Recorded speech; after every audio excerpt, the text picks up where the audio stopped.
If you take a close and honest look at the economic history of the world and the way human society functions, you will find a harsh but undeniable truth, which is that the marketplace is not driven by kindness or charity or fairness in the way we often wish it to be. The marketplace is driven by value. We often hear people complain about their wages or their position in life, and they say that the economy is unfair or that their boss does not appreciate them or that the system is rigged against the common man. But the reality that we must face if we wish to succeed is that we get paid for the value we bring to the marketplace. It takes time to bring value to the marketplace, but we do not get paid for time. We get paid for the value. This is the fundamental confusion that keeps the majority of people living lives of quiet desperation. They believe they are paid by the hour or by the salary. They think that if they trade 40 hours of their life, they are entitled to a certain standard of living. But the economy does not care how long you work. It only cares about the impact of your work. You can spend 10 hours digging a hole with a spoon, or you can spend 10 minutes digging a hole with a backhoe. The marketplace will reward the backhoe operator infinitely more than the man with the spoon, even though the man with the spoon worked harder and longer. Why is this? Because the value created in those 10 minutes was greater. This brings us to the core concept of becoming irreplaceable. Success is not just about being competent. Competence is the baseline. Competence is the price of admission. To truly succeed and to build a life of significance, you must move beyond competence into the realm of the indispensable. You must become someone whose presence is so vital and whose contribution is so unique that the idea of replacing you feels unthinkable to those around you. The world is full of talented people, and the world is full of educated people. Talent and education are common commodities. You can find talented people who are broke, and you can find educated people who are unhappy. But the indispensable person brings something rare to the table. They bring a combination of character and discipline and philosophy that elevates the entire game. Being irreplaceable is not about job security in a narrow sense, because jobs come and go and companies rise and fall. It is about life security. It means that no matter what happens to the economy, and no matter how the winds of change blow, you will always have a place, because you are a problem solver. You are a leader. You are a person of substance. This transformation does not happen by accident. You do not stumble into becoming indispensable. It is a deliberate choice. It is a decision to adopt a set of habits that separate you from the crowd. It is the decision to stop competing with others and start competing with your own potential. Most people look around at their peers and say, I am doing about as well as they are, so I must be doing okay. That is the trap of average. The indispensable person looks in the mirror and asks, am I doing the best that I am capable of doing? They set their standard internally, not externally. They understand that the only competition that matters is the competition between who they are and who they could be. We must understand that there is a ladder in life. At the bottom of the ladder, there is very little competition because the barrier to entry is low, but the rewards are also low. At the bottom, you are paid for obedience and you are paid for routine. You are replaceable because there are thousands of people willing to do what you do for the same price or less. But as you climb the ladder of value, the air gets thinner and the crowd gets smaller. At the top of the ladder, there is almost no competition. Why? Because very few people are willing to pay the price to become indispensable. Very few people are willing to develop the philosophy and the skills required to operate at that level. When you become indispensable, you move from being a commodity to being a resource. A commodity is traded on price. A resource is valued for its unique properties. You want to be a resource. You want to be the person that people call when they have a problem that no one else can solve. You want to be the person who brings calm to the chaos. You want to be the person who sees the future before it arrives. This is what it means to be indispensable. It is a state of being where your absence is felt just as strongly as your presence, because when you are gone, the standard drops and the energy fades and the results suffer. To become this person, you must change your philosophy about work. Most people view work as a necessary evil. They view it as something they have to do to pay the bills so they can enjoy their real life on the weekends. But the indispensable person views work as a vehicle for personal development. They view work as a stage upon which they can perform their art. It does not matter if you are a janitor or a CEO. If you view your work as a burden, you will always be mediocre. But if you view your work as an opportunity to serve and to grow and to create value, you will eventually become indispensable. You must fall in love with the process of creating value. You must become obsessed with the idea of being helpful. The law of compensation states that your income is determined by three things: the need for what you do, your ability to do it, and the difficulty of replacing you. Most people focus on the need. They find a job that is needed. But they forget the other two parts of the equation. They forget to become excellent at it, and they forget to become difficult to replace. If you can be replaced by a teenager, or a robot, or a piece of software, then you are in danger. But if you bring a unique human element of creativity and empathy and leadership to your work, you become very difficult to replace. This journey to becoming indispensable requires you to take total responsibility for your own value. You cannot wait for your company to train you. You cannot wait for your boss to motivate you. You cannot wait for the government to save you. You must save yourself. You must train yourself. You must motivate yourself. You must look at yourself as a corporation of one. You are the president of You Incorporated. You are in charge of marketing and production and research and development. Even if you have a job and receive a paycheck from someone else, you are still working for yourself. You are selling your services to your employer. And the question you must ask is, am I offering a premium service or a discount service? Am I constantly upgrading my product? Am I increasing my value every single year? The indispensable person is constantly reinventing themselves. They are not the same person today that they were a year ago. They have read more books. They have learned more skills. They have deepened their understanding of their industry. They are a moving target for mediocrity because they are always advancing. This creates a gap between them and everyone else. And in that gap lies the fortune. In that gap lies the security. In that gap lies the satisfaction of knowing that you are fulfilling your potential. The first major habit of the irreplaceable person is the habit of consistently exceeding expectations.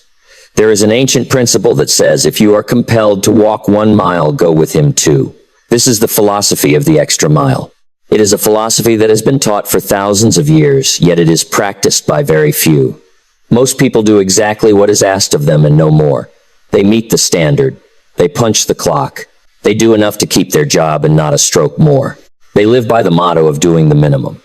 And because they do what everyone else does, they get paid what everyone else gets paid. They live the life that everyone else lives. The irreplaceable person has a fundamentally different mindset. They do not aim to meet the bar, they aim to raise it. They understand that the space between what is expected and what is delivered is where the magic happens. It is where reputation is built. It is where trust is forged. It is where careers are made. Think about the psychology of the first mile versus the second mile. The first mile is crowded. Everyone is on the first mile. It is full of traffic and competition and noise. Everyone is doing the mandatory work. But the second mile is empty. There is no traffic on the extra mile. When you decide to do more than you are paid to do, you instantly separate yourself from the herd. You move into a space of freedom and opportunity. Exceeding expectations is not about trying to be perfect. It is about intention. It is about asking yourself constantly how you can add more value to this transaction. If you are asked to solve a problem, do not just patch it up, find the root cause and create a system so it never happens again. If you are asked to serve a customer, do not just give them what they bought, give them an experience they will remember. If you are asked to write a report, do not just provide the data, provide the insight and the analysis that makes the data meaningful. This habit requires you to think ahead. It requires anticipation. You must stop being a robot who follows instructions and start being a strategist who understands the desired outcome. Anticipation is a key component of exceeding expectations. The average person waits to be told what to do. The indispensable person looks at the situation and sees what needs to be done before anyone asks. They see the coffee cup that needs to be moved. They see the client who looks confused. They see the process that is broken, and they act. They do not say, "That is not my job." They say, "If it helps the team, it is my job." This attitude of ownership is rare and valuable. When you become the person who delivers more than you promised, you become magnetic. Opportunity seeks you out. People want to be around you because you lift the standard. You become a leader not by title but by example. The marketplace rewards the over-deliverer with a fortune, while it rewards the average performer with a living. You must choose whether you want to make a living or make a fortune. But you might ask, why should I do more than I am paid to do? Why should I work harder when my colleagues are doing less and getting paid the same? This is the voice of the average. This is the voice of the replaceable. The answer is simple. You do not do it for the company. You do not do it for the boss. You do it for yourself. You do it because it builds your character. Every time you give more than is expected, you are exercising your excellence muscle. You are training yourself to be great. If you slack off because no one is watching, you are training yourself to be mediocre. And eventually that mediocrity will become your character. But if you pursue excellence for its own sake, you become a person of high value. And eventually, the marketplace will recognize that value. You cannot hide excellence forever. It shines too brightly. If your current employer does not recognize it, someone else will. Or you will recognize it and start your own enterprise. But you must first build the habit. You cannot wait for the high pay to become excellent. You must become excellent to attract the high pay. It is the law of sowing and reaping. You must sow the seed of service before you can reap the harvest of reward. This habit of going the extra mile changes the way you see yourself. It gives you a sense of pride and dignity. When you know that you gave your best, when you know that you went above and beyond, you sleep better at night. You walk with your head higher. You have a confidence that comes from knowing you are a producer, not a taker. This internal reward is far greater than any external reward. It is the foundation of self-esteem. Self-esteem comes from doing difficult things well. It comes from knowing that you are capable of excellence. When you consistently exceed expectations, you prove to yourself that you are powerful. You prove to yourself that you are in control of your output. This destroys the victim mentality. A victim says, I am not paid enough to work this hard. A victor says, I work this hard because of who I am, not because of what I am paid. Furthermore, exceeding expectations creates a debt of gratitude in others. When you do more for someone than they expect, they feel a natural desire to do something for you in return. This is the law of reciprocity. By consistently adding value to others, you build up a reservoir of goodwill. You create a network of people who want to see you succeed. This is how you build true security. Security does not come from a contract. It comes from having an army of people who value you and support you because you have served them so well. The indispensable person is never alone because they have spent their life planting seeds of service. They have helped so many people get what they want that they inevitably get what they want. Let us look deeper into the mindset of the person who refuses to go the extra mile. They are operating from a place of scarcity. They think that if they give more effort, they are losing something. They are hoarding their energy. They are protecting their ego. But the truth is that energy creates energy. Creativity creates creativity. The more you use, the more you have. By holding back, you are actually diminishing your own capacity. You are letting your skills atrophy. You are letting your spirit shrink. But when you pour yourself into a task, when you give it everything you have, you expand your capacity. You become stronger. You become sharper. You become more alive. The path of least resistance is the path to a small life. The path of the extra mile is the path to a grand life. So how do you begin to apply this philosophy of value today? You start by looking at your current responsibilities and asking yourself, how can I do this better? How can I add a personal touch? How can I do this faster or more efficiently or with more creativity? Do not wait for a grand opportunity. The grand opportunities are hidden inside the small tasks. If you treat the small tasks with greatness, the big tasks will come. Excellence is a habit, not an act. It is a way of operating in the world. It is a decision to sign your work with excellence. Imagine that everything you do has your signature on it. Would you be proud of it? If not, do it again. Do it better. Raise your own standard. Be the person who sets the pace for everyone else. Be the person who inspires others to step up their game just by being in the room. Ultimately, the philosophy of value is about self-respect. It is about refusing to be average. It is about refusing to just get by. It is about realizing that you have been given the gift of life and the gift of potential, and that the only way to honor those gifts is to use them to the fullest. It is about understanding that you are here to make a contribution. You are here to leave a mark. And the way you leave a mark is by bringing so much value to the world that the world is better because you were here. This is what it means to be indispensable. It is not about ego. It is about service. It is about impact. It is about living a life that matters. So set your sail today. Set it for value. Set it for excellence. Set it for the extra mile. and watch as the winds of the marketplace fill your sails and take you to places you never dreamed possible.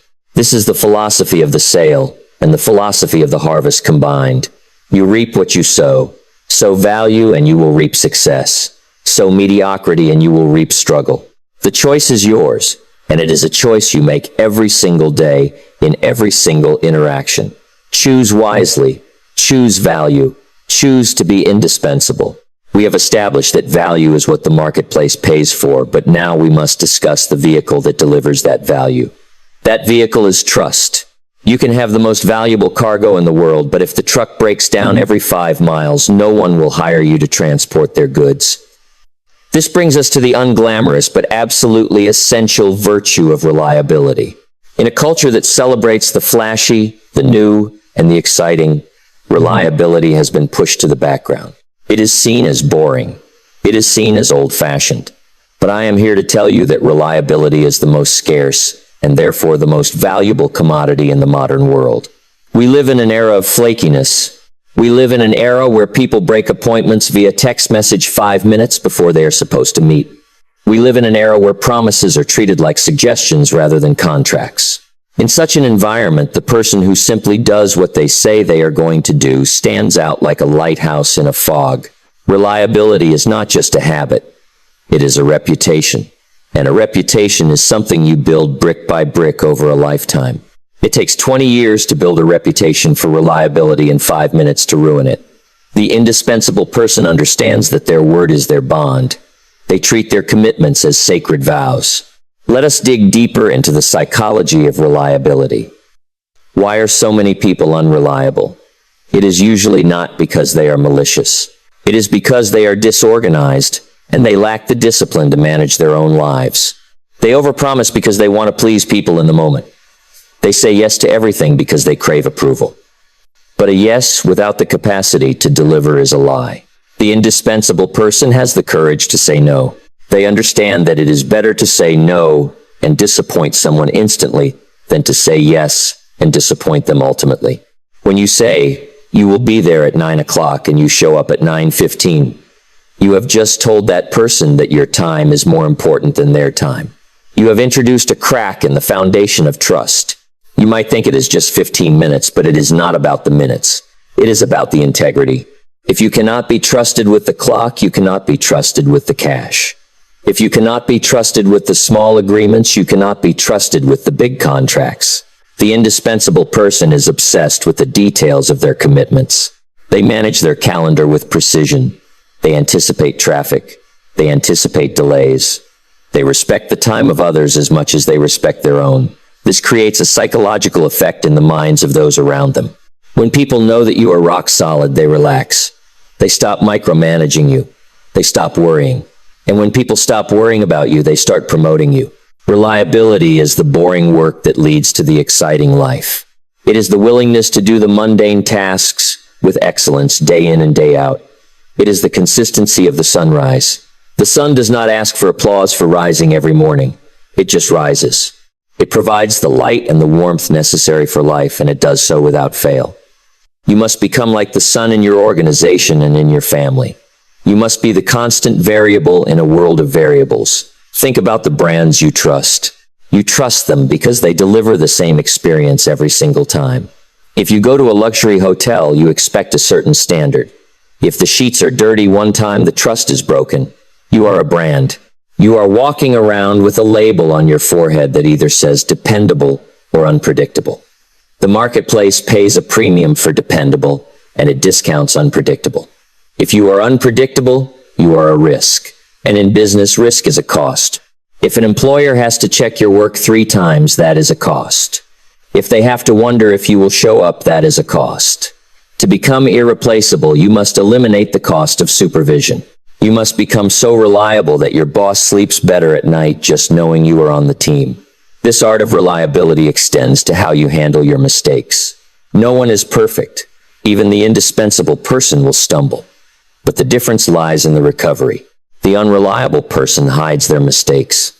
They bury the evidence. They point fingers. They make excuses. They say the traffic was bad, or the alarm didn't go off, or the dog ate their homework. The reliable person owns the mistake immediately. They run toward the fire, not away from it. They say, I messed up, and here is how I am going to fix it. There is a strange paradox in trust. When you admit a mistake quickly and fix it competently, your trust level often goes up higher than if you had never made the mistake in the first place. Why? Because you have proven that you value the truth more than your ego. You have proven that you are safe to work with. People do not expect perfection, but they demand honesty. Reliability is not the absence of error, it is the presence of integrity. It is the commitment to make things right, even when it costs you money or pride. This is the high road, and the high road is never crowded. Now we move from the quiet discipline of daily reliability to the dramatic test of character, which is steadiness in the storm. It is easy to be a good captain when the sea is glass. It is easy to be a great leader when the profits are up, and the team is happy, and the market is booming. Anyone can lead in the summer, but the indispensable person is forged in the winter. The true test of your value comes when the crisis hits. When the client cancels the contract, when the market crashes, when the pandemic hits, when the tragedy strikes, this is when the masks fall off. This is when we see who is real and who is pretending. Most people have what I call a fair weather philosophy. They are happy when things are good, and they are crushed when things are bad. They are thermometers. A thermometer is a device that reflects the temperature of its environment. If the room is hot, the thermometer goes up. If the room is cold, the thermometer goes down. It has no control, it only reacts.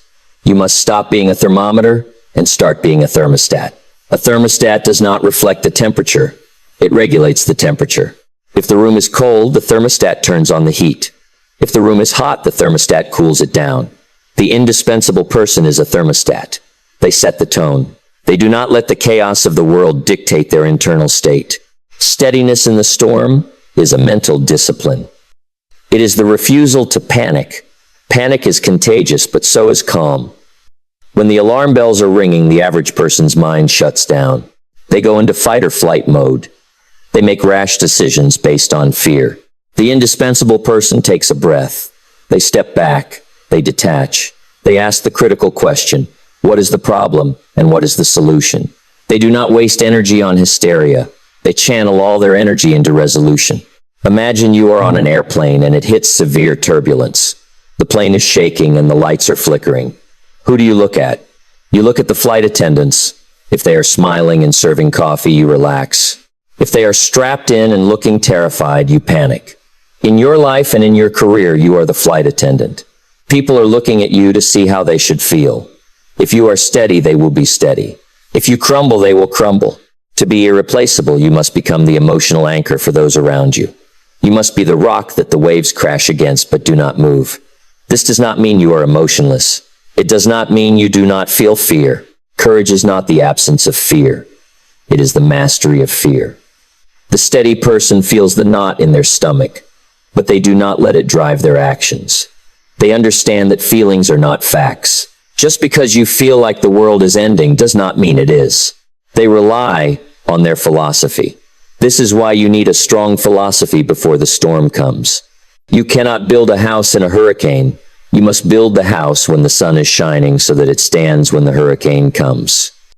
Your philosophy is your shelter. It is the belief that for every problem there is a solution. It is the belief that winter always leads to spring. It is the belief that you have the capacity to handle whatever life throws at you. When you have this deep inner conviction, you project a quiet confidence that is incredibly attractive. People want to follow someone who knows where they are going, especially when the visibility is zero. Let us talk about the specific behaviors of the steady person during a crisis. First, they communicate. In the absence of communication, fear fills the void. The steady leader communicates often and clearly. They tell the truth. They do not sugarcoat the reality, but they also do not dwell on the doom. They state the facts, and then they state the plan. Second, they focus on the controllable. In a storm, there are 1,000 things you cannot control. You cannot control the wind or the waves or the rain, but you can control the sails and the rudder. The indispensable person ignores the uncontrollable and obsessively manages the controllable. They focus on the next right step. They do not worry about step 10. They worry about step 1. Third, they maintain their routines. Chaos loves to disrupt routine. The steady person fights back by sticking to their disciplines. They still wake up early. They still exercise. they still read. These small acts of normalcy provide a psychological anchor. They tell your brain that order still exists. Steadiness is also about perspective. The indispensable person has the long view. They know that this crisis, no matter how painful, is just a chapter in the book. It is not the whole story. They have studied history. They know that humanity has survived plagues and wars and depressions before. They know that this too shall pass. This perspective allows them to avoid the trap of catastrophic thinking. They do not make permanent decisions based on temporary emotions. They wait, they observe, they calculate, and then they act with precision. This ability to think long-term while acting short-term is rare. Most people are trapped in the tyranny of the urgent. The indispensable person lives in the realm of the important. They are building a legacy, not just surviving the day. When the storm eventually passes, and it always passes, the person who stood firm is the one who is remembered. They are the one who is promoted. They are the one who is trusted with the future because they proved they could handle the present. Interwoven with reliability and steadiness is the art of truthful communication. Trust is built on truth. There is no way around it. You cannot build a skyscraper on a foundation of lies. It will collapse. The indispensable person is a truth teller. This does not mean they are brutal or unkind. It means they are accurate. In many organizations, there is a culture of silence. People are afraid to tell the boss the bad news. They sugarcoat the numbers. They hide the problems. They hope that if they ignore the fire, it will go away. But fires do not go away. They spread. The indispensable person has the courage to speak the truth even when it is uncomfortable. They bring the bad news to the surface quickly so it can be solved. They understand that a problem revealed is a problem half solved. This kind of honesty requires a lack of ego. You have to be willing to be the messenger who might get shot. But over time, people learn that you are the one who will give it to them straight. You become the reality check for the organization. When everyone else is nodding their heads and agreeing with the emperor's new clothes, you are the one who asks the hard question. You are the one who points out the risk. This makes you valuable because you protect the organization from its own blind spots. You protect your family from their own delusions. Truth is a cleansing agent. It washes away the confusion and leaves clarity. And clarity is power. You cannot make good decisions with bad data. The person who provides the accurate data, whether it is good or bad, is the person who enables success. However, truth must be delivered with empathy. We spoke of empathy in the habits of leadership, but it applies here to trust as well. If you use truth as a weapon to hurt people, you destroy trust.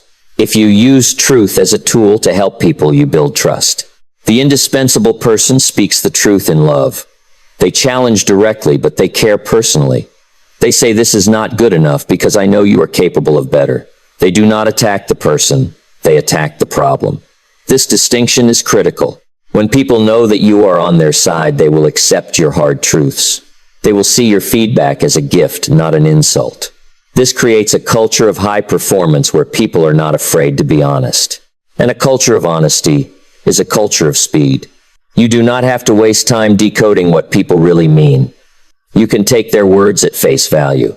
Communication also involves keeping confidences. The indispensable person is a vault. If someone shares a secret with you, it stays with you. Gossip is the cancer of trust. It eats away at the fabric of relationships. The moment you share a rumor or betray a confidence, you have labeled yourself as unsafe. People will stop telling you things. You will be cut out of the loop. And in business and in life, information is currency. If you are out of the loop, you are irrelevant. The indispensable person hears everything but repeats nothing unless it is constructive.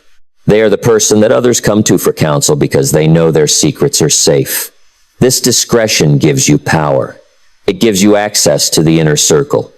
It makes you a confidant to kings and captains. Finally, we must look at trust as a bank account. Every interaction you have with another human being is a transaction. You are either making a deposit or a withdrawal. When you show up on time, that is a deposit. When you deliver excellent work, that is a deposit. When you tell the truth, that is a deposit. When you listen with empathy, that is a deposit. These deposits are small, often unnoticed in the moment, but they compound over weeks, months, and years. You build up a massive balance of trust. This balance is your reputation. It is your net worth in the marketplace of humanity. But you can also make withdrawals. When you are late, that is a withdrawal. When you break a promise, that is a withdrawal. When you lie, that is a massive withdrawal. The danger is that it is much easier to withdraw than to deposit. You can drain a bank account in one day that took 10 years to fill. The indispensable person is obsessed with keeping a positive balance. They know that if their trust account goes into overdraft, relationships die, customers leave, spouses walk away, opportunities vanish. You cannot operate a business or a life with a bankrupt reputation. Think of your name. Your name is the only thing that you truly own. It will outlast your body. It will outlast your money. When people hear your name, what emotion do they feel? Do they feel safety? Do they feel respect? Or do they feel anxiety and doubt? The indispensable person guards their name like a treasure. They would rather lose money than lose their good name. They understand that money can be made back, but a name, once tarnished, is incredibly difficult to polish. In the Bible, it says a good name is rather to be chosen than great riches. This is not just spiritual advice. It is practical economic advice. In the long run, the person with the good name ends up with the riches because everyone wants to do business with them. Everyone wants to partner with them. So, how do you build this massive trust account? You do it through the discipline of small things. You stop looking for the shortcuts. You stop trying to get something for nothing. You embrace the slow, steady climb of character. You decide that you will be the same person in the dark as you are in the light. You decide that your handshake is stronger than a contract. You decide that you will be the one who stays when everyone else leaves. This is the path of the indispensable. It is not a path of glory in the beginning. It is a path of service. But the destination is a life of freedom. When you are trusted, you are free. You are free from supervision. You are free from suspicion. You are free to create and to lead. The marketplace opens its arms to the trusted servant. Consider the legacy of trust. When you build a life on the cornerstone of trust, you create a legacy that inspires others. Your children watch you. They see that you keep your word. They see that you are steady in the storm. And they learn. They absorb your philosophy. You are teaching them how to be indispensable. You are teaching them how to be men and women of substance. This is the greatest gift you can give them, not money, but an example of what it looks like to live a life of integrity. So, check your account today. Are you in the red or are you in the black? Are you making deposits or withdrawals? The choice is yours in every single interaction. Choose reliability, choose steadiness, choose truth, choose to be the person that the world can count on, because the world is desperate for that person. And when you become that person, the world will beat a path to your door. This is the cornerstone of trust, and upon this rock, you will build a life that cannot be shaken. We have laid the foundation of value, and we have cemented it with the cornerstone of trust. But now we must address the engine that drives your potential. That engine is your mind. The third major habit that distinguishes the irreplaceable person from the average person is the cultivation of a growth-oriented mindset. You must understand that your mind is the greatest asset you possess. It is more valuable than your house and more valuable than your car and more valuable than your retirement portfolio. Your mind is the only tool that can create wealth out of nothing. It is the only tool that can turn adversity into advantage. Yet most people stop developing this tool the day they leave school. They believe that education is a period of life rather than a way of life. They believe that once they have the diploma or the degree, they have finished the race. But the indispensable person knows that graduation is not the end, it is merely the starting line. The world we live in is changing at a velocity that is hard to comprehend. Information is doubling every few years. Technology is rewriting the rules of industry overnight. In such a dynamic environment, resting on your past knowledge is a recipe for obsolescence. If you are operating on the knowledge you gained 10 years ago, you are already behind. To be irreplaceable, you must be a student of the present and a prophet of the future. You must have an insatiable hunger for new ideas. You must be constantly upgrading your mental software. A growth mindset begins with a fundamental belief about your own capacity. It is the belief that your intelligence and your talents are not fixed traits. They are not cards you were dealt at birth that you have to play for the rest of your life. They are muscles. They can be developed. They can be strengthened. They can be expanded.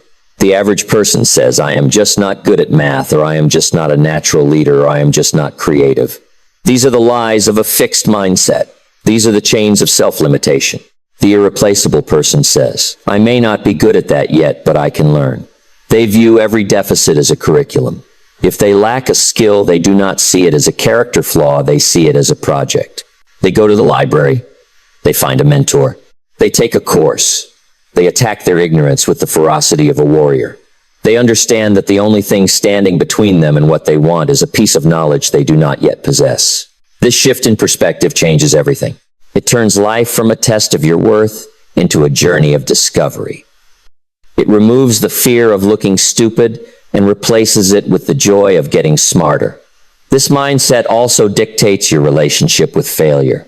In the school system, we are taught that failure is bad. We are taught that the goal is to get the right answer on the first try. But in the marketplace, the goal is to find the solution no matter how many tries it takes. The irreplaceable person understands that failure is not the opposite of success, it is the pathway to success. Failure is data. Failure is feedback. Failure is the tuition you pay for entry into the club of mastery. When the indispensable person stumbles, they do not wallow in shame. They do not look around to see who is watching. They ask the critical question, what did this teach me? They harvest the lesson, and they discard the pain. They understand that if you are not failing, you are not trying hard enough. You are playing it too safe. And in a changing world, playing it safe is the most dangerous strategy of all. The person who never makes a mistake takes orders from the person who makes mistakes and learns from them. You must be willing to be a beginner. You must be willing to be awkward. You must be willing to be bad at something long enough to get good at it. This willingness to endure the discomfort of growth is what separates the masters from the masses. Consider the concept of mental adaptability. The dinosaurs perished because they could not adapt to a changing environment. The chameleon survives because it changes with its environment. The marketplace is an ecosystem. It has seasons. It has predators. It has new challenges. The irreplaceable person is adaptable. They do not cling to the old ways just because they are comfortable. They do not say, we have always done it this way. That is the most dangerous phrase in business. They say, let us look at the reality of today and find the best way. They are willing to unlearn. Unlearning is often harder than learning. It requires humility. It requires you to admit that what you knew yesterday is no longer true today. It requires you to let go of your ego. The indispensable person is not attached to being right. They are attached to being effective. They are fluid. They flow like water around obstacles. When a new technology disrupts their industry, they do not pick it against it. They learn it. They master it. They use it to leverage their value. They are the first to embrace the new because they have prepared their minds to be flexible. This leads us to the most important investment strategy you will ever have. It is not real estate, and it is not the stock market, and it is not cryptocurrency. It is investing in yourself. You must work harder on yourself than you do on your job. If you work hard on your job, you can make a living, which is fine. But if you work hard on yourself, you can make a fortune, which is super fine. This philosophy is the secret to economic independence. Most people are looking for the external payoff. They want the raise. They want the promotion. They want the better economy. They want the government to cut taxes. They are looking out the window for the solution. The indispensable person looks in the mirror. They understand that their income is a direct reflection of their value. We do not get paid for time, we get paid for value. If you want more money, you simply have to become more valuable. You have to bring more to the hour. You have to bring more skills, more leadership, more insight, more problem-solving ability. You cannot get more by wishing for it. You can only get more by becoming more. How do you invest in yourself? You start with your library. Miss a meal if you have to, but do not miss a book. Books are the treasured wisdom of the ages. Someone spent a lifetime figuring out a problem and they wrote it down for you. You can get a lifetime of experience for $20 and a few hours of your time. That is the greatest bargain on earth. Yet how many people have a library card? How many people have a reading program? Most people read less than one book a year, and they wonder why their life does not change. The book you do not read cannot help you. The knowledge you do not acquire cannot protect you. You must become a voracious reader. Read history so you understand the nature of man. Read philosophy so you understand how to think. Read biographies so you see what is possible. Read about your industry so you stay ahead of the curve. Your library is your mental food pantry. If you want a strong mind, you must feed it nutritious food. You cannot feed your mind trash and expect it to produce excellence. You must stand guard at the door of your mind and only let in the best ideas. But investing in yourself goes beyond books. It means attending seminars. It means listening to lectures. It means finding mentors. It means surrounding yourself with people who challenge you. We spoke about the law of association in the context of trust, but it applies here to your intellect as well. If you are the smartest person in the room, you are in the wrong room. You need to be in a room where the conversation is over your head. You need to be in a room where the expectations are higher than your own. You need to be around people who are playing the game at a level that makes you uncomfortable. That discomfort is the feeling of growth. You draft off their energy. You learn their habits. You absorb their mindset. You must be willing to pay for access. Pay for the course. Pay for the coaching. Pay for the ticket. Do not look at the cost, look at the return. If you spend $1,000 on a seminar and it gives you one idea that makes you $10,000, was it expensive? No, it was free. It was better than free. It was a profit center. Ignorance is what is expensive. Ignorance costs you millions over a lifetime in missed opportunities and poor decisions. You must also invest in your communication skills. We will touch on this more later, but it is part of expanding your mind. You can have the greatest ideas in the world, but if you cannot articulate them, they are useless. You must learn to speak and you must learn to write. Words are the tools of leadership. Words are the tools of influence. The person who can stand up and speak with clarity and passion is the person who leads the room. The person who can write a persuasive proposal is the person who wins the contract. Do not neglect the art of language. Vocabulary is a way of seeing. The more words you have, the more ways you have to describe and understand the world. Expand your vocabulary and you expand your reality. Learn to tell stories. Learn to listen. Learn to ask better questions. The quality of your life is determined by the quality of the questions you ask. Most people ask, why is this happening to me? The indispensable person asks, what can I do with this? That simple shift in language changes you from a victim to a victor. Investing in yourself also means taking care of the physical vessel that carries your mind. You cannot have a sharp mind and a sluggish body. You must have the energy to perform. Energy is the fuel of the mind. If you are tired, if you are toxic, if you are out of shape, your mind will be foggy. You will lack the stamina to focus. You will lack the resilience to handle stress. The indispensable person treats their body like a high-performance machine. They fuel it with good food. They rest it. They exercise it. They understand that physical discipline leads to mental discipline. When you conquer your body, you conquer your mind. You tell yourself that you are in charge.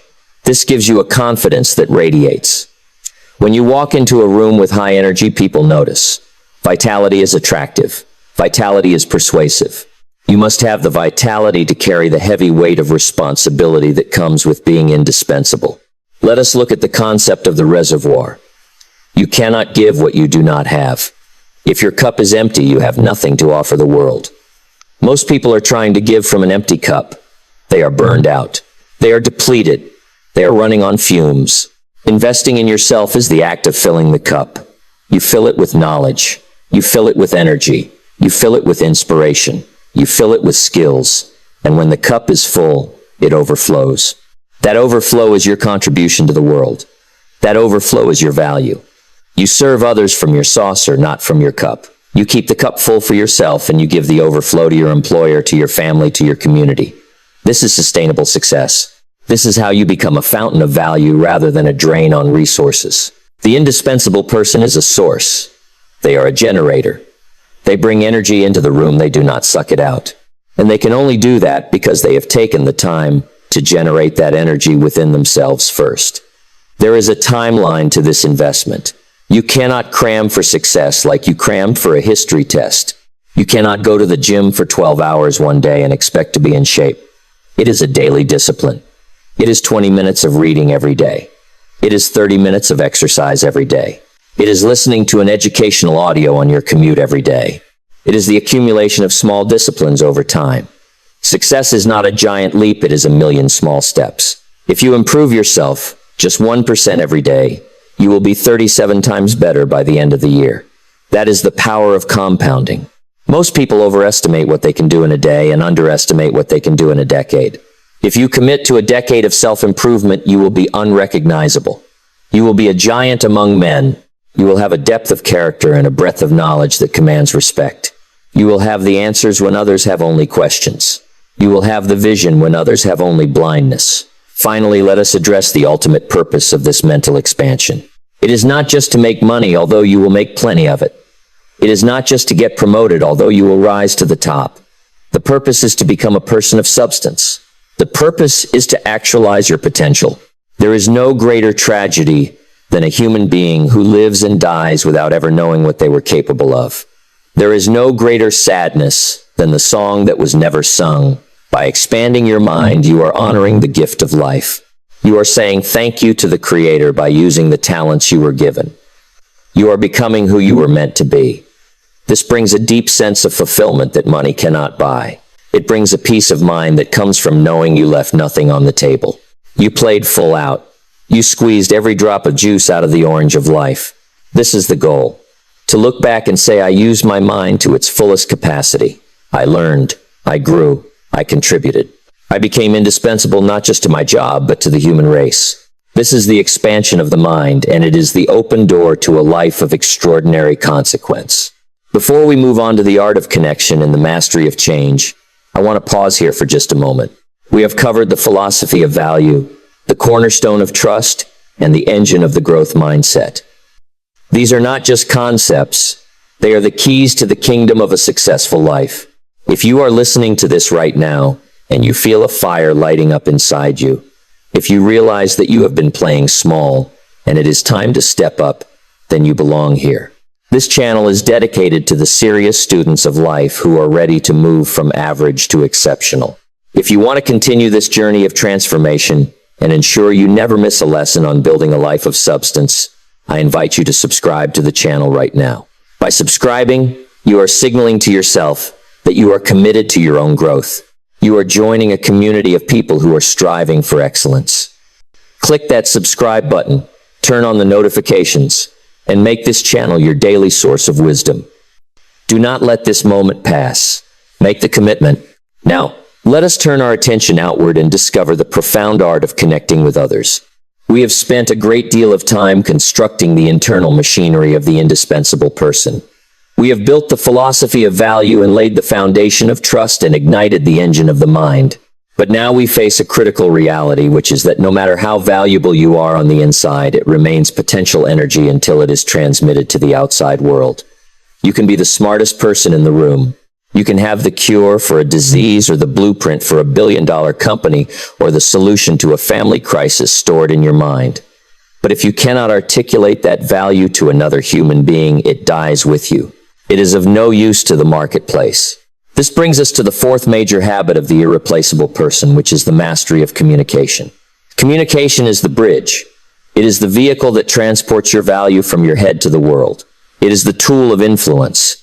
It is the tool of leadership. And yet it is the skill that is most often neglected. Most people treat language casually. They use words like cheap currency. They fumble through their interactions, hoping they are understood rather than ensuring they are understood. The indispensable person treats communication as a high art form. They understand that words are like chemicals. If you mix them the right way, you can create a reaction that heals or inspires or motivates. If you mix them the wrong way, you can create an explosion that destroys relationships and opportunities. You must become a student of language. You must learn to paint pictures with your words so that people can see what you see and feel what you feel. The mastery of communication begins with the expansion of your vocabulary. Vocabulary is the clothing of your thoughts. If you have a limited vocabulary, your thoughts must go out into the world dressed in rags. They will not be respected. They will not be persuasive. But if you have a rich and precise vocabulary, your thoughts can go out into the world dressed in the finest silk. They will command attention. This is not about using big words to impress people. It is about using the right words to impact people. There is a difference between saying I feel good and saying I feel ecstatic. There is a difference between saying that is a bad idea and saying that is a catastrophic error. The precision of your language determines the precision of your influence. You must study words. You must collect them like rare coins. When you read a book and you find a word you do not know, do not skip over it. Look it up. Own it. Add it to your arsenal. The more words you have, the more tools you have to describe the human experience. And the person who can best describe the problem is usually the person who is trusted to provide the solution. When you can articulate what others are feeling but cannot say, you become their voice. You become their leader. But communication is not just about the words you speak. It is about the emotion you convey. You can speak the truth, but if you speak it without emotion, it lands cold. It does not move the needle. Humans are emotional creatures. We make decisions based on emotion and we justify them with logic. If you want to move people to action, you must touch their hearts. You must learn to wrap your logic in emotion. This requires you to be vulnerable. It requires you to care. You cannot fake passion. The audience always knows. If you are bored with your own message, the audience will be asleep. But if you are on fire with your message, the audience will come to watch you burn. You must learn to modulate your voice. You must learn to use silence. Silence is one of the most powerful tools in communication. The pause before the point creates anticipation. The pause after the point creates impact. It lets the idea sink in. The average person is afraid of silence. They fill every gap with noise and chatter. The indispensable person is comfortable with silence. They use it to control the rhythm of the room. They use it to demonstrate confidence. When you speak less, your words weigh more. However, the greatest part of communication is not speaking at all. It is listening. And I do not mean waiting for your turn to talk. I mean listening with the intent to understand. Most people listen through a filter of their own ego. They are busy formulating their rebuttal while the other person is still talking. They are looking for the break in the conversation, so they can jump in and tell their story or give their opinion. This is not listening. This is waiting. True listening is an act of generosity. It is giving someone your full, undivided attention. It is saying to them without words that you value them. You value their thoughts. You value their feelings. When you listen to someone in this way, you give them a psychological oxygen. You allow them to breathe. And when people feel heard, they drop their defenses. They open their minds. They become receptive to your influence. You cannot lead a person you do not understand, and you cannot understand a person you do not listen to. The indispensable person asks great questions. They are like a detective. They peel back the layers of the onion. They want to get to the root of the matter. They know that the presenting problem is rarely the real problem. By asking questions, they not only gather information, they also guide the conversation. They lead by asking rather than by telling. This is a subtle and powerful form of influence. We must also address the nonverbal aspect of communication. It has been said that the majority of communication is not the words, but the body language and the tone of voice. Your body is always speaking, even when your mouth is closed. If you are slumped over with your arms crossed, you are broadcasting closed-mindedness and low energy. If you are standing tall with open posture, you are broadcasting confidence and receptivity. The indispensable person is aware of their physical presence. They occupy space. They make eye contact. Eye contact is the connection of souls. When you look someone in the eye, you are telling them that you are present and that you are not afraid. Shifty eyes suggest a shifty character. Steady eyes suggest a steady character. You must align your body with your message. If your words say, "I am excited," but your face says, "I am bored," people will believe your face. Congruence is the key to credibility. Your words, your tone, and your body must all be saying the same thing. When you achieve this congruence, you become charismatic. Charisma is not a magical gift given to a chosen few. It is the result of total alignment in communication. It is energy flowing without blockage. This mastery of communication leads us directly into the fifth habit, which is the art of building and nurturing meaningful relationships. Success is not a solo sport. The myth of the self-made man is just that, a myth. No one makes it alone. We all stand on the shoulders of giants. We all need mentors and allies and partners and friends. The indispensable person understands that their network is their net worth. But they do not approach relationships with a transactional mindset. They do not look at people and ask, "What can you do for me?" They look at people and ask, "How can I serve you?" This is the fundamental shift that changes networking into connecting. Networking is handing out business cards and hoping for a lead. Connecting is finding common ground and looking for ways to add value. The hunter goes out to kill. The farmer goes out to cultivate. You must stop being a hunter of people and start being a farmer of relationships. You must plant seeds of goodwill. You must water them with attention. You must protect them from the weeds of neglect. And in due season, you will reap a harvest of loyalty and opportunity. Let us discuss the law of the inner circle. You can love everyone, but you cannot be friends with everyone. You have a limited amount of time and emotional energy. You must be selective about who you allow into your inner circle. These are the people who will shape your destiny. These are the people who will influence your thinking. We spoke earlier about the danger of negative associations, but now we must speak about the power of positive associations. You need people in your life who are better than you. You need people who are smarter than you. You need people who have achieved what you want to achieve. When you spend time with these people, their level of thinking rubs off on you. Their standards become your standards. You draft off their momentum. But how do you get these people into your life? You cannot demand their time. You must earn it.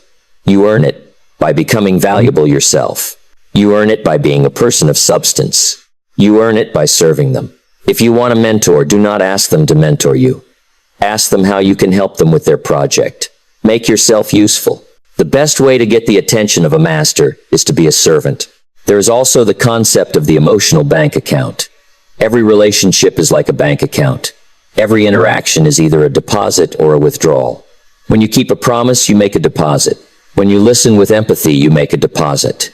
When you show appreciation, you make a deposit. When you apologize sincerely, you make a deposit. But when you are late, you make a withdrawal. When you criticize, you make a withdrawal. When you ignore someone, you make a withdrawal. The indispensable person is obsessed with keeping a high balance in every relationship. They know that if the account goes into overdraft, the relationship dies. Trust is the currency of this account. When trust is high, communication is easy. You can make a mistake, and you will be forgiven because you have a high balance. But when trust is low, communication is difficult. Every word is scrutinized. Every motive is questioned. You must constantly be making deposits.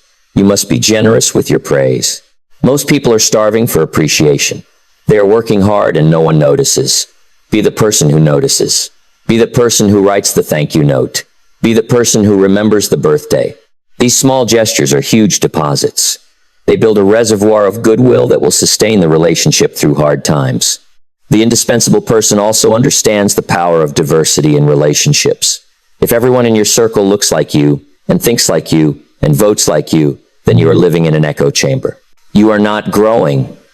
You are just reinforcing your own prejudices. You need people in your life who challenge you. You need people who see the world from a different angle. This friction is necessary for growth. Iron sharpens iron. You cannot sharpen a knife against a marshmallow. You need the hard surface of a differing opinion to sharpen your mind. Do not run from conflict in relationships. Run toward resolution. Conflict is not the sign of a bad relationship, it is the sign of an honest one. The only people who never fight are the people who do not care. The key is how you fight. You must learn to fight fair. You must learn to attack the problem, not the person. You must learn to seek resolution, not victory. When you resolve a conflict successfully, the relationship becomes stronger than it was before. It has been tested by fire, and it has survived. Let us look at the role of generosity in connection. The indispensable person is a go-giver, not a go-getter. They understand that the secret to living is giving. They are not hoarding their contacts. They are not hoarding their knowledge. They are conduits. They are constantly connecting people with other people. They say you two need to meet. They say here is a book you need to read. They say let me introduce you to this resource. By being a connector, they become the hub of the wheel. All the spokes connect to the hub. This makes them central to the network. If you are the person who creates value for everyone else will want to keep you around. You become the linchpin. You become the glue that holds the community together. This is a position of immense power and influence. But it is power derived from service, not from coercion. It is the power of the servant leader. We must also talk about the durability of relationships.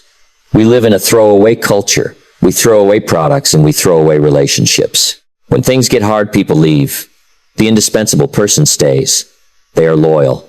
Loyalty is a rare virtue in the modern world. But because it is rare, it is incredibly valuable. When you prove that you are loyal, that you will stand by someone in the dark as well as the light, you earn a place in their heart that cannot be bought. You become family. Business is business, but life is about people. At the end of the day, you will not remember the spreadsheets or the quarterly reports. You will remember the people who stood by you. You will remember the people you helped. You will remember the laughter and the tears and the shared struggles. To build these kinds of deep, enduring relationships, you must be willing to be vulnerable. You must be willing to let people see who you really are. Perfection is intimidating. Vulnerability is attractive. When you admit your struggles, you give other people permission to admit theirs. This creates a deep bond of humanity. Connecting is also about presence. In a digital world, we are more connected than ever, yet we are more lonely than ever. We have 1,000 friends on social media, but no one to call when we are crying. The indispensable person prioritizes analog connection in a digital world. They prioritize the face-to-face meeting. They prioritize the phone call over the text. They understand that technology is a tool, but it is not a substitute for human presence. You cannot hug a text message. You cannot see the soul in an email. When you are with someone, be with them. Put the phone away. Look them in the eye.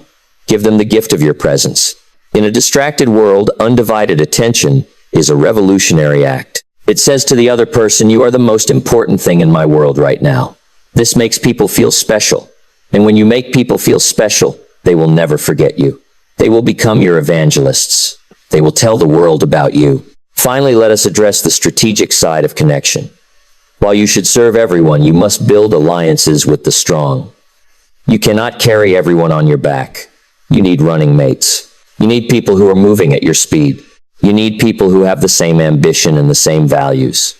These are your peers in the climb. You support each other. You hold each other accountable. You challenge each other to be better. This is the mastermind principle. When two or more minds come together in a spirit of harmony, a third mind is created, which is more powerful than the sum of the parts. You need a mastermind. You need a tribe. Do not try to be a lone wolf. The lone wolf dies in the winter. The pack survives. Find your pack. Or better yet, build your pack. Attract them by being the kind of person they want to be around. Be the flame that attracts the moths. But be a flame of value, not a flame of destruction. In conclusion, the art of connection is the art of being human. It is the art of translation. You are translating your inner value into outer contribution through the medium of other people. You are building bridges instead of walls. You are planting gardens instead of digging ditches. You are becoming a person of influence. And influence is the highest currency of the indispensable person. When you have influence, you can get things done. You can mobilize resources. You can create change. You can leave a legacy. But it all starts with the humble act of listening. It starts with the courageous act of speaking. It starts with the generous act of giving. It starts with the loyal act of staying. Master the art of connection, and you will never be alone, and you will never be without opportunity. The world opens its doors to those who know how to knock with courtesy and enter with grace. We have spent much time discussing the internal fortification of the individual and the construction of value and trust and the expansion of the mind and the art of connection. These are the pillars of the indispensable person. However, these pillars do not stand in a vacuum. They stand in a world that is in a state of constant violent flux. This brings us to the fifth and perhaps most critical habit for survival and success, which is the mastery of change. You must understand that change is not merely an event that happens occasionally. Change is the very fabric of reality. The universe is in motion. The economy is in motion. Technology is in motion. The only thing that is constant is the inevitability of change. The species that survives is not the strongest nor the most intelligent, but the one most responsive to change. This biological truth applies directly to your economic survival. The marketplace is an ecosystem. It evolves. What was valuable yesterday may be worthless tomorrow. The indispensable person understands this deep in their bones. They do not fight the current of change, they learn to navigate it. They understand that you cannot step into the same river twice because the river is different, and you are different. To resist change is to resist life itself. To embrace change is to align yourself with the energy of creation. Let us look at the concept of obsolescence. It is a harsh word, but a necessary one. Every skill you currently possess has an expiration date.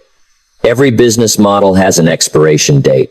If you are relying on the skills that got you hired 10 years ago, you are skating on thin ice. The dinosaur did not do anything wrong.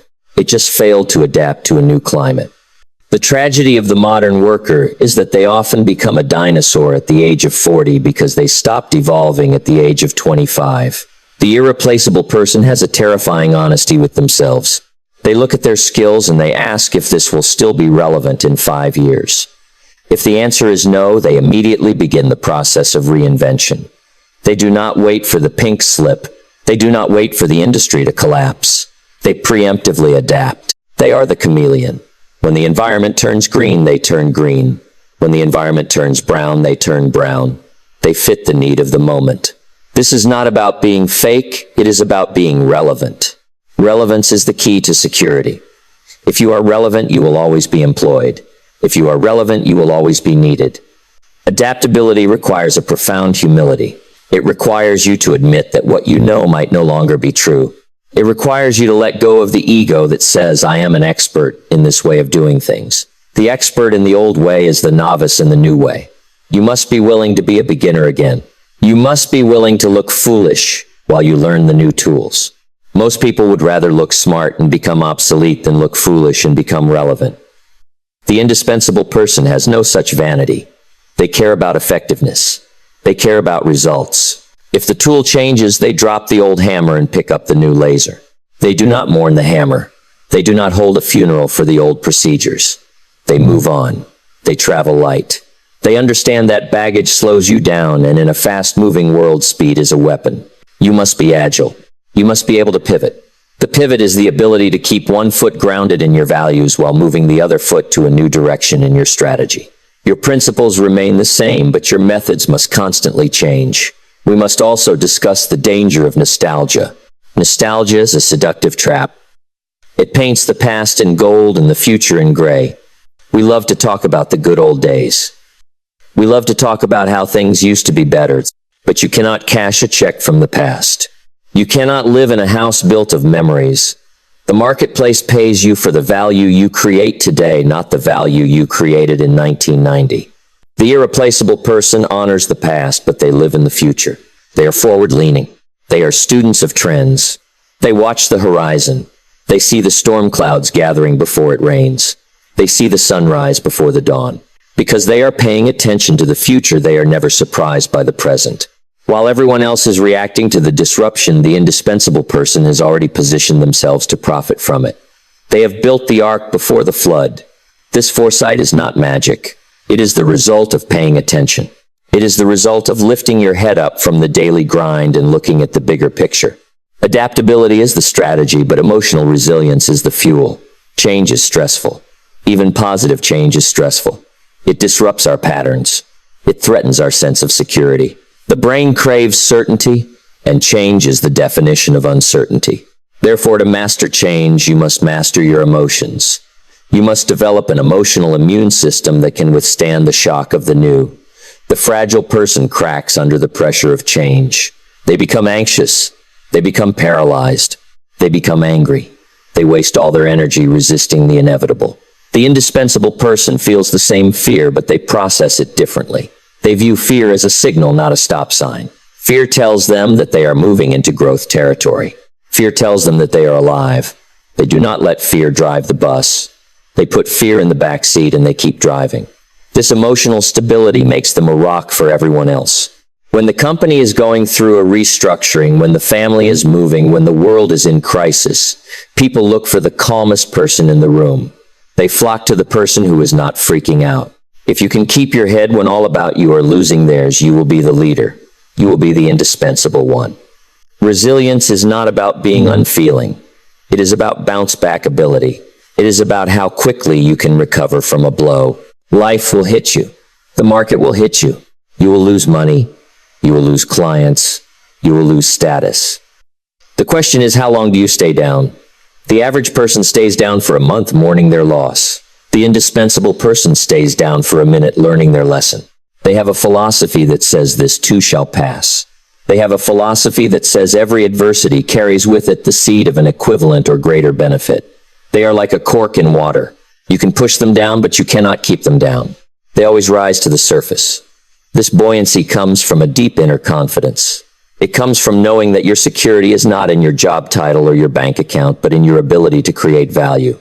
If you know you can create value, you are never afraid of losing a job because you know you can get another one or create another one. Your security is in you. It is intrinsic, not extrinsic. This mastery of change also involves the concept of unlearning. The illiterate of the 21st century will not be those who cannot read and write, but those who cannot learn, unlearn, and relearn.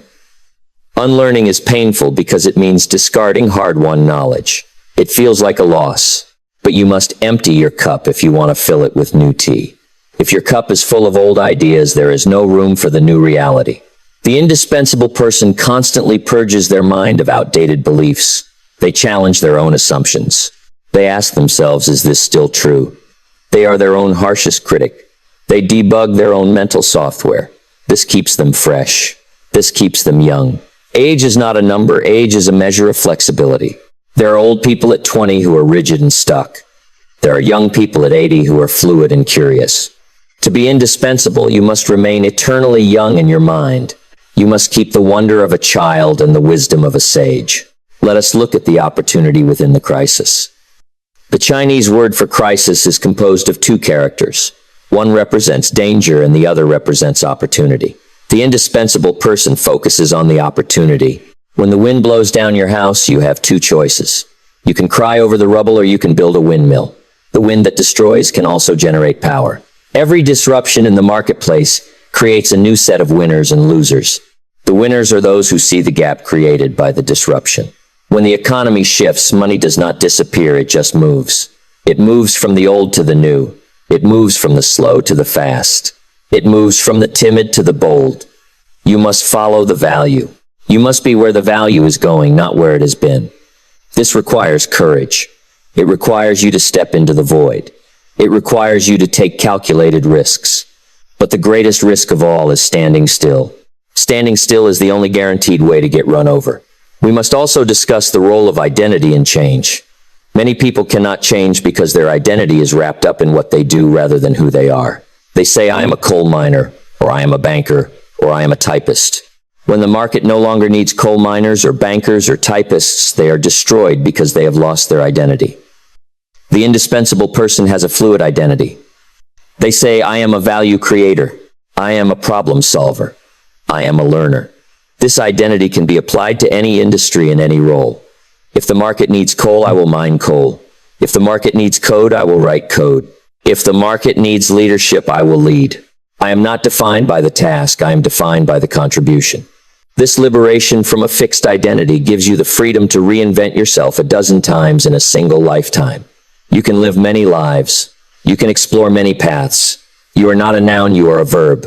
You are not a statue, you are a river. The mastery of change also requires a support system. We spoke about relationships earlier, but here they are, vital for survival. When you are going through a transition, you need anchors. You need people who remind you of your worth when the world is telling you that you are obsolete. You need mentors who can see around the corner. You need a tribe that supports your evolution. The indispensable person builds a network that is diverse. They know people in different industries and different age groups. This gives them intelligence. They hear the signals of change before the noise hits the mainstream. They have an early warning system. Because they are connected, they are protected. They can pivot faster because they have hands reaching out to pull them into the new boat. Isolation is fatal in a changing world. Connection is the lifeline. Let us consider the rhythm of reinvention. Nature does not stay the same. It goes through seasons. Spring, summer, autumn, winter. You must also go through seasons.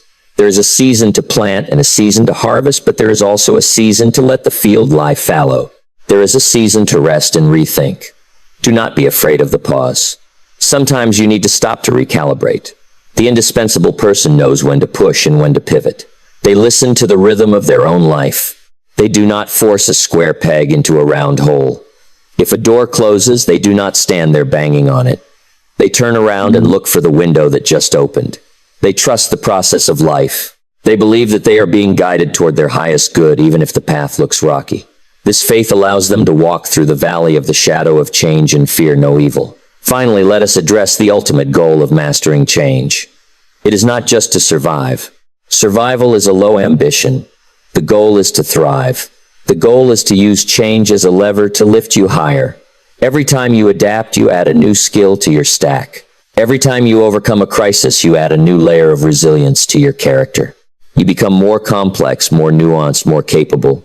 You become anti-fragile. Anti-fragile things do not just resist stress, they get stronger from stress. The muscles in your body are anti-fragile. You tear them in the gym and they grow back bigger. You must treat your career and your life like a muscle. Stress it to grow it. Welcome the change as the resistance training for your soul. The person who has navigated 1,000 changes is a master. They have a wisdom that cannot be taught in school. They have the calmness of the veteran. They are the captain who has sailed through the hurricane and brought the ship home. That is the person everyone wants on their team. That is the person who is truly irreplaceable. So as you look at the horizon and see the clouds of change approaching, do not cower, do not hide. Stand tall, adjust your sail, sharpen your mind, deepen your relationships, and prepare to ride the wave. The wave can crush you, or the wave can carry you. It all depends on your position and your preparation. Position yourself as a learner. Prepare yourself with resilience, and you will find that the very change you feared becomes the vehicle that carries you to your destiny. Change is the wind. You are the captain. Sail on. Sail into the new. Sail into the unknown with the confidence of someone who knows that they carry their security within them. This is the mastery of change, and it is the hallmark of the indispensable life. You are designed to evolve. You are designed to grow. Let the world change you into something better. Let the pressure turn the coal into a diamond. Be the diamond, unbreakable, brilliant, and incredibly valuable. We have traveled a long and demanding road together through the philosophy of value and the cornerstone of trust and the expansion of the mind and the art of connection and the mastery of change. We have dissected the anatomy of the person who rises above the crowd to become irreplaceable. But now we must ask the ultimate question, which is, what is it all for? Why strive so hard? Why discipline yourself when others are relaxing? Why read the books when others are watching television? Why commit to excellence when mediocrity is so much easier? The answer lies in the concept of legacy. When you commit to the path of becoming irreplaceable, you are doing more than securing a job or building a bank account. You are building a life that matters. You are moving from the realm of success into the realm of significance. Success is what you attract for yourself. It is the trophies and the money and the accolades. Significance is what you give away. It is the impact you have on others. It is the footprint you leave in the sand that remains after the tide has gone out. The legacy of the indispensable person is not written in their obituary. It is written in the lives of the people they touched. It is written in the businesses they built and the families they nurtured and the standards they raised. When you become essential, you become a pillar in the structure of humanity. If a pillar is removed, the building shakes. That is the definition of indispensability. Let us distinguish between being famous and being essential. Fame is a vapor. It comes and goes with the whims of public opinion. You can be famous for a day and forgotten tomorrow. But being essential is permanent. It is a quality of character that endures. The essential person may not be on the covers of magazines, but they are the ones holding the world together. They are the teachers who ignite a spark in a child. They are the leaders who steer the ship through the storm. They are the parents who raise children of integrity. They are the entrepreneurs who create value where there was none. When you strive to be essential, you stop worrying about who gets the credit. You stop worrying about the applause. You focus on the contribution. You understand that the greatest reward for doing good work is not the praise it brings, but the person it makes you. The process of becoming irreplaceable transforms you into a person of substance. You become heavy with wisdom and light with grace. You become a person who has gravity. When you walk into a room, the energy shifts because you bring something real to the table. This presence is your legacy. It is the lingering scent of excellence that remains even when you have left the room. This legacy is built on the transmission of wisdom. The indispensable person understands that they are a conduit. They have received wisdom from their mentors and their books and their experiences, and they have a moral obligation to pass it on. If you learn a secret to health or wealth or happiness, and you do not share it, you are stealing from the next generation. You must become a teacher. You do not need a classroom to be a teacher. You teach by your example. You teach by your conversation. You teach by the way you live. Imagine your life as a book. What kind of story are you writing? Is it a story of caution or a story of inspiration? Is it a story of drift or a story of drive? The indispensable person writes a story that others want to read. They become a reference point for those around them. People say, I want to handle conflict like he does, or I want to treat people like she does. You become the standard. This is a heavy responsibility, but it is a glorious one. It means that your life has utility beyond your own survival. You are lighting the way for others who are stumbling in the dark. We must also talk about the legacy of lifestyle. The indispensable person knows how to live. They have mastered the art of living well. Living well is not about the amount of money you spend. It is about the amount of joy you extract from your days. It is about style. Style is not about clothes. It is about attitude. It is about culture. It is about appreciation. The indispensable person appreciates the fine things. They appreciate a beautiful sunset. They appreciate a piece of music. They appreciate a well-cooked meal. They do not rush through life with blinders on. They stop to smell the roses. They understand that wealth without the capacity to enjoy it is poverty. You must educate your tastes. You must refine your spirit. You must learn to drink from a fine cup. Even if you are poor, you can live with dignity. You can keep your house clean. You can speak with kindness. You can have a rich spirit. This capacity for joy is contagious. When you enjoy your life, you give others permission to enjoy theirs. You become a source of light in a drab world. People want to be around you because you make them feel more alive. This is part of being irreplaceable. You are not just a worker, you are a lifter of spirits. The legacy of indispensability also involves the creation of institutions. The indispensable person builds things that last. They build strong families. The family is the basic unit of civilization. If you build a strong family, you have done more for the world than 1,000 politicians. They build strong businesses. A business is a vehicle for value creation.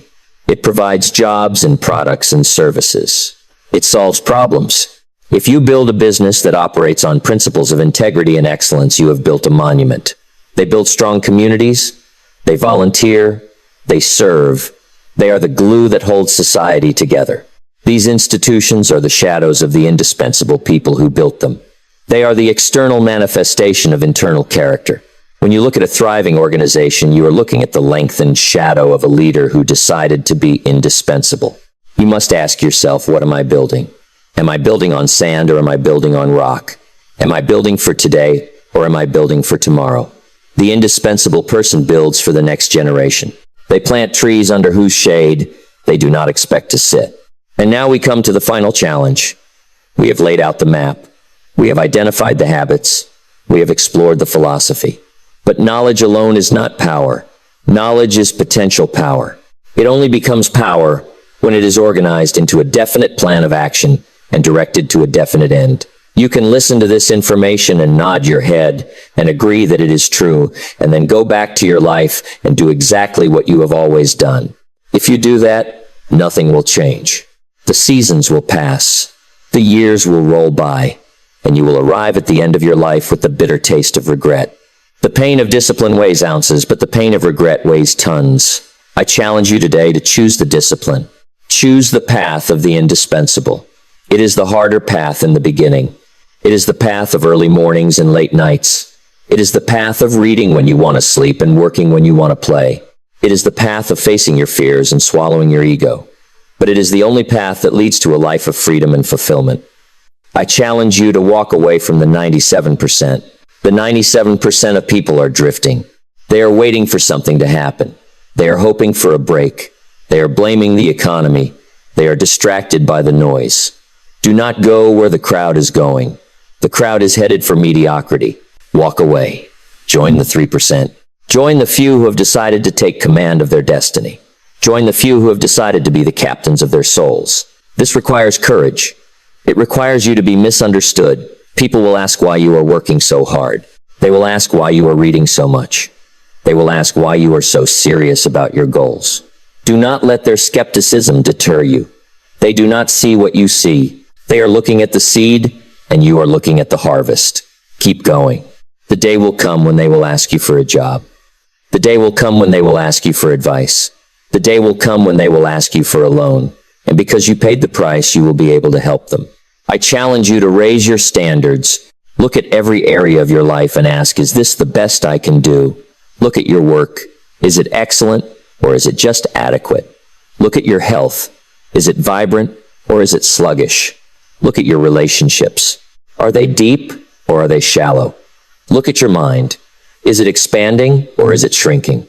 You must become intolerant of your own mediocrity. You must demand more from yourself than anyone else could ever expect. The indispensable person is their own taskmaster. They do not need a boss to tell them to work. They are driven by an internal standard of excellence. Raise the bar. And when you reach the bar, raise it again. The pursuit of excellence is a mountain with no top. The joy is in the climb. The joy is in the becoming. You are capable of so much more than you think. You have reserves of talent and energy that you have never tapped. Demand that they come forth. I challenge you to be a student of life until the day you die. Never graduate. Never say, I know enough. The world is too big and too complex and too beautiful to ever fully understand. Keep your curiosity alive. Keep your wonder alive. Be interested in everything. Be interested in people. Be interested in history. Be interested in the future. The person who thinks they know everything is already dead. The person who knows they know nothing is alive with possibility. Fill your library. Fill your journals. Fill your mind. Your mind is the factory of your future. If you feed it good raw materials, it will produce a magnificent life. If you feed it trash, it will produce a trash life. Stand guard at the door of your mind. Be selective. Be disciplined. Be wise. I challenge you to be a person of character. In a world that is losing its moral compass, be the person who points true north. Be the person who keeps their word even when it hurts. Be the person who pays their debts. Be the person who treats others with dignity. Character is the only thing you take with you when you leave this world.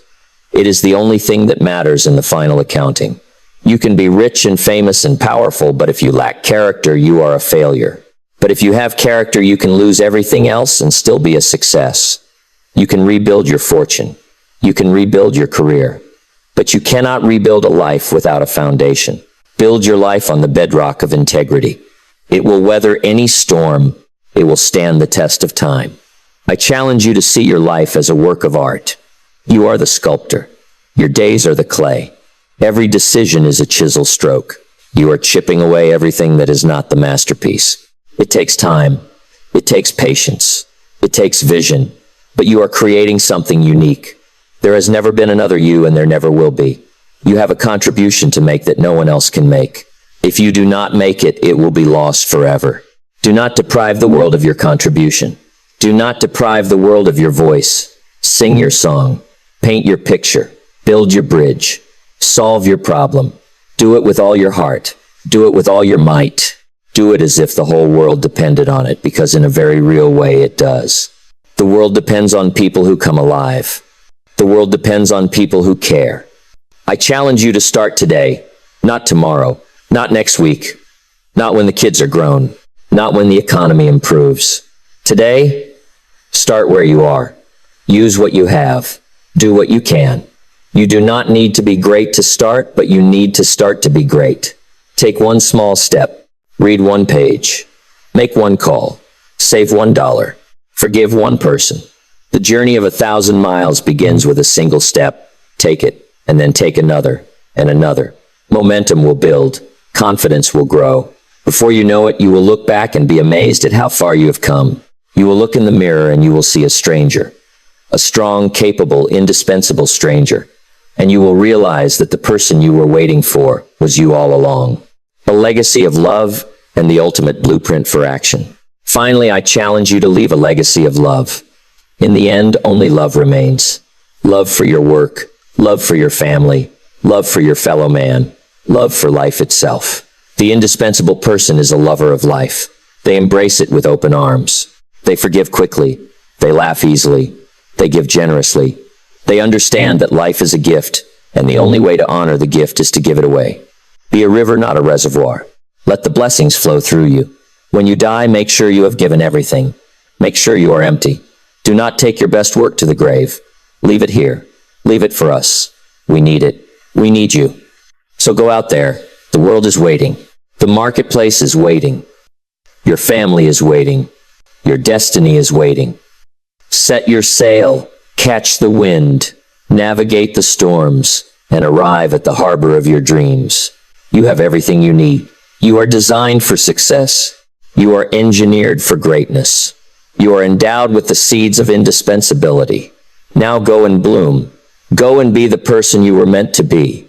This is your life. This is your moment. Seize it, master it, and make it a masterpiece. You have now walked through the complete blueprint of a life of significance. But remember, a map is useless if you do not take the journey. Knowledge without execution is merely entertainment. I challenge you not to just let this video be something you watched, but something you do. Take one habit from this list and apply it tomorrow. See what happens when you go the extra mile. See what happens when you keep your promises. And here is my final request. If this message has served you, if it has given you a new perspective on your worth, then please share it with someone who needs to hear it. Be a ripple of positivity in someone else's life. Share this video with your team, your family, or a friend who is struggling to find their way. And if you haven't already, subscribe to the channel so we can continue to build this library of wisdom together. Thank you for your time, your attention, and your commitment to becoming irreplaceable. Go out there and make your mark.